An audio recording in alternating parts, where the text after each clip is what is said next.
Thanks, Alison. I'll just further with some technology as well, so do please bear with me. What I'd like to talk about, I should first of all introduce myself. I'm Paul Appleby. I chair the creative sector group of the Local Enterprise Partnership, also chair a thing called Bristol Media, which is a membership organisation for the creative industry. And that's part of what I want to talk about this evening. I used to work for the BBC. I worked there. Actually, I walked across the portal of the BBC, I realised, 35 years ago last week. And I left 5 years ago, simply because I think working in a city and working with a place is far more interesting than making television programmes. So it was a move that I was very happy to make, partly because I absolutely adore Bristol. I came here to university and I've been here ever since. So what I want to talk about is the city, and essentially, if you like, in three parts. I'll just work out where the things are here. First of all, the public, the people that walk those streets that Alison was talking about, for me, they're an audience. They're people like us. They consume content. I want to tell you a little bit about the digital economy, because that's changing quite quickly. And is very big here. It's very much part of our future economy. And in particular, I'd like to talk a little bit about the enterprise zone, which I see as a fabulous opportunity to step up what we do here. So let's start there. In October 2011, you can just about make out what that says on it. It's much better on this screen, I'm afraid. This was a definition of what the vision for the enterprise zone was. So creative, innovative, digital, sustainable, I can read that, knowledge-based, inclusive, beautiful and vibrant. Now that's quite a challenge when you've got a set of railway sidings and an old station. But that's actually where we're starting from. And that's actually quite a good thing, because we've got a long way to go, but we've got a relatively empty palette. So let's think about the public as an audience. The public walk about with these things. These are called smartphones. I'm sure you know that. I'm sure you've probably got one. The whole way that digital technology is changing the way that people move around is fairly central to the way that we need to design spaces, in my view. You'll see that a lot of people hang around trying to work out what they're doing, and sometimes they're very confused by what they do. These two young people have just walked out of Templemead Station. I can only assume expecting to find a city out there and probably couldn't find it. Now, the whole way that digital technology is being used is changing. I'd like to kind of step to one side a little bit and tell you about a research project I've just been working on at Bristol Zoo. You may recognise Bristol Zoo if you go there.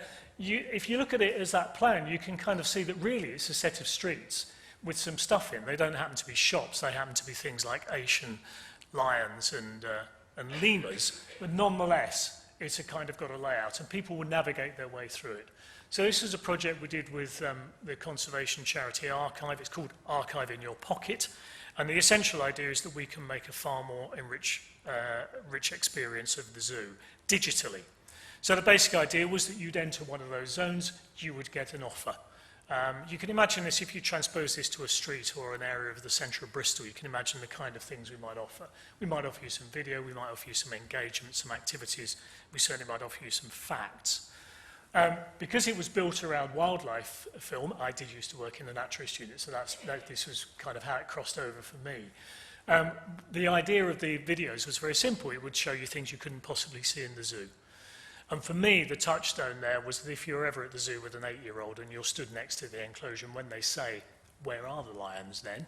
and start to kind of do this and start getting a bit chary and start wondering where the Coke machine is, then actually you've got something you can show them, and that is essentially magic. You can show them the behaviour, you can actually enrich that experience. So the thing that I'm most interested in right now is how a digital experience delivered in a real context is actually the exciting thing. That's the exciting place to be. We also had kind of quizzes in there and things that would just engage. And the idea was actually to keep people engaged with the zoo, so we could tell them what was going on. We could give them insights. We could give them a kind of privileged experience. And what was rather charming is that the people that we worked with thought that this was just great. It was an R&D project, as I say, with Bristol University, Toshiba Labs. One of the things that was great about it was that this was stuff that was actually filmed by the users of the project, and we uploaded their videos. So we took them on a journey that actually took them from being consumers of content to producers of content. And again, they really enjoyed that. We also, because this was digital, we knew exactly what they were doing. So we knew where they were, we knew where they'd taken photographs, recorded video, done the quiz. And this is a top-down view. You can just about make out where the zoo is in there. We could track them around there. So that thing that Alison was talking about knowing your people, we get to know them really well. And we get to know where they're doing things and where they're stopping and when they're moving and what they want to do and where they want to do it. And of course that enables us to iteratively improve that experience all the time. So digital technology can enable us to do that. So the public as an audience currently sits with its mobile phone in its coffee shop. So let's consider the companies that I work with. Well, if you are in that coffee shop and you have Wi-Fi and you have a rather snazzy laptop computer, you're in business.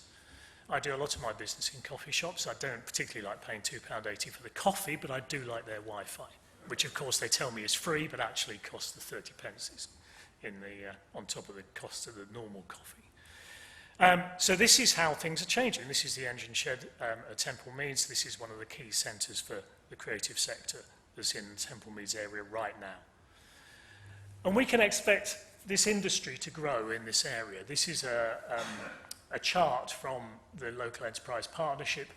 It essentially shows that the green line is the development of employment in this sector in the area, and you can see that the projection is that this will just grow. Interestingly, the time before 2008, you can see it's very rocky up until 2008, and then it's very stable. That isn't actually to do with the financial crisis, it's to do with the invention and development of smartphones and mobile devices. This is the move to mobile. In the analog world, everything was very unpredictable. In the digital world, we've got very clear growth. And that's the employment. I'm always interested in how people get jobs. That's the GVA, the actual economic value of that work. And again, you can see that the upward curve is there. We're starting to be recognised as well. So this chart, inside that red circle are two blobs. One of them is the aerospace sector locally, the other is the creative and digital sector locally.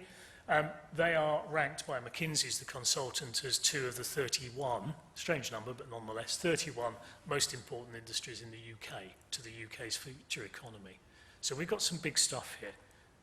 And by thinking about how it operates in the city, this idea of the city laboratory, again, as Alison referred to, we can make some serious impact. So digital content is in high demand. The people that make digital content are in high demand, whether it is Ardman or whether it's apps to help healthcare. And of course, the enterprise zone is sitting in what I would regard as the centre of Bristol. A lot of people say it's a long way from the centre of Bristol, but this rather bizarre splurge is essentially a map of the creative sector within the middle of the city. At the top end, there's the BBC, there's the Games Hub in Stokes Croft. Far over to the left is Barrow Ashton, the University of West of England, and far over to the right is Paintworks, which is currently being redeveloped. In the middle of that, there is one of the most vibrant creative industry sectors in the UK. It is that sector that McKinsey recognised. And of course, that means that it's very accessible. Everybody who's there is accessible to each other. So while some of the places are quite apparent, the BBC in White Ladies Road is quite apparent, that is the office of SIFT, who are one of the major digital companies. That St Nicholas House, which is next to Bristol Bridge, is a hotbed of companies. That's where Google are based in the city. You may not know that Google are here, but they are. They have an office run by a company called Potato, which is in St Nicholas House. These are the people I work with. Some places you may think are to do with the creative industries aren't. That's a hairdresser in Baldwin Street. Obviously, I don't actually go there. So let's think about how this can apply in the zone. So the idea that spaces are interesting to our industry. They're very vibrant, they're full of the audience, they're also a very good place to work and to meet people. How can we apply that in the enterprise zone? That's the slide I showed you earlier. It's no better now than it was then, so apologies for that. But nonetheless, this is the opening, and this is Kevin MacLeod telling us how he sees some of that. So this was almost 3 years ago now, just over 3 years ago. It is a beautiful place already. This is the inside of Bristol and Exeter House. Again, it's a hotbed of the creative industries. This is the kind of offices people work in. This is in Temple Studios, which has been redeveloped. It used to be the old Red Star Parcel office. The people that work in the industry that I'm here representing, I suppose, they're the kind of people that walk. They're the kind of people that cycle. They don't drive a lot. A lot of them do live in the centre of town. And if they don't, they tend to come in by train. They don't like dumping cars in the middle of a city. And of course, they like to do things like playing table tennis in Creative Commons.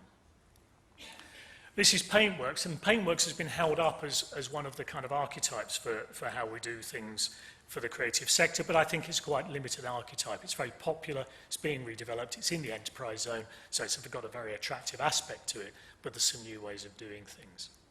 And reconditioning is one of the things that is quite important. One of the things that is quite important to people like me is that they're in a beautiful place. So this is rather charmingly right next door to that lovely Parcel Force building at Temple Meads. So when we're thinking about how this can develop, what I've got here, I've just culled together some of the kind of artists' impressions and thinking that's going on in this area. So we're talking about open space. We're talking about the kind of place that changes the thinking about what was Temple Meads. You used to only be able to say, I'm going to Temple Meads to get a train. There was essentially no other way of ending that sentence. But if the station becomes a destination, and the advent of the arena and the arena as a hub for the creativity of the city, then we've got some real opportunities there. And they are essentially about open space and that way of moving around that Alison's just described. I'll just kind of click through these. The arena, the arena is seen as being on Arena Island, but with other things clustered around it. The most recent conversation I've had around that is about having a digital technology college, UTC, on that site. That's very much at fledgling stage. So the zone itself has lots of opportunity, to have streets built into it, to have that vibrant and kind of low-level and SME-based economy that is something that's very attractive to me. How do we do that? Well, we start opening it up. One of the things about that kind of baseline that we're working from is that, of course, if you're full of railway sidings, it's very difficult to be creative in a railway siding, and in fact, it's very difficult to get into it. So for all the years that we've tried to exclude people from walking across railway lines into the diesel depot, suddenly it has to be reversed, and that's the challenge that Barra and his team have got and have taken on. So we need to make the place more porous. We need to do it in exactly the way that Alison was describing. It's about pedestrian cycle links. It's about the flow of people. It's about where they dwell as well as where they're going to. So there's lots of things about overlays, about where we can actually open these things up. I think the arena will be very important. It's a great statement about the creativity of the city. We do have the most vibrant music scene in the UK, so it's actually perfectly reasonable that we become a venue in its own right. And if that venue starts working outside of when there's a band on, then that would be great for my community. The zone itself has got loads of potential in terms of moving from the kind of canyon office blocks that you see in Temple Quay into smaller rise. This is the spatial framework model. This is the model that the council have devised, and I love it because it's actually a digital model. It's not just about artists' impressions. It's something that actually you can plug a design into. And of course, part of the point is that it's actually quite green. Again, I rather like that because that's my background. So what can happen? Within the railway, there's the opportunity to change the exit, so we start looking out into the city, and those people leaving the station aren't as confused as those people were in the earlier slide. They know where they're going to. And of course, it's quite important that we can actually open up both sides of the station. For me, that's a brilliant thing. There are 9 million passenger journeys through Temple Meads every year, and that's a hell of an audience. So it could look really nice. This is some of the stuff that, again, is just called together as mock-ups of what Paintworks could look like. It's a live-work area. It's an exciting development. And it's full of streets. It's full of that idea that people move around. And they might live right above the shop. Again, that idea that I can actually stay in the same environment to live and to work is key. One of the things that enables it is this actually links all the things together. This is the map as it stands so far of the Gigabit Bristol testbed. This is a research and development testbed. It's a collaboration between the City Council and Bristol University, and it's about providing the kind of connectivity that we all need in order to have that kind of archive in your pocket experience wherever you are in the city. it could be transformative. It's in R&D space because actually nobody knows exactly how this stuff is going to develop, apart from the fact that testing it at scale in a city is simply the best thing to do. So Alison's talked a lot about how people move around, how they behave. That's something that passionately interests me. And I have some challenges, really. I think the street is an incredibly important place. I think I love watching people now. I love watching them using technology. I want to talk to them where they are, context specific, rather than forcing them to watch television programs. So my contention is that we should be thinking about this human and digital world. It's coming. I don't consider myself to be a digital native, but I know that most people under the age of 25 are. And of course, 25 years from now, that means most people under the age of 50, and 50 years from now, most people under the age of 75. You get the idea. So are we planning for that? Are we planning for the rise in SMEs, in those small micro businesses that need to be in ecology, that need to communicate with each other? And I'd love to see a city centre that's full of vibrant business, that isn't locked away in canyon office blocks behind glass. So that's the thing that I think is important in this space. As Simon mentioned, there is a point where it's provocative, so do challenge it. Thank you very much.